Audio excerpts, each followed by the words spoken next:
The approach to combining regression coefficients across a number of different studies using DataSHIELD via the method that's just been described using DSGLIM can be called virtual pooling. This is because it is often mathematically identical to taking all of the data from all of the studies and pulling them together in a single warehouse, and then undertaking a conventional combined analysis using, for example, the standard GLIM function in R. So does this approach actually work? And just very briefly, we can see here in the top right a DataSHIELD analysis based on 6 studies.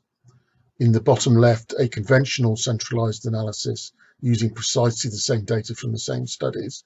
And the key point to note is that first of all, the estimates in the conventional analysis are almost identical to the coefficients in the DataSHIELD analysis, and in fact they are actually identical. The only difference is because of rounding errors, and the same is also true for the standard errors.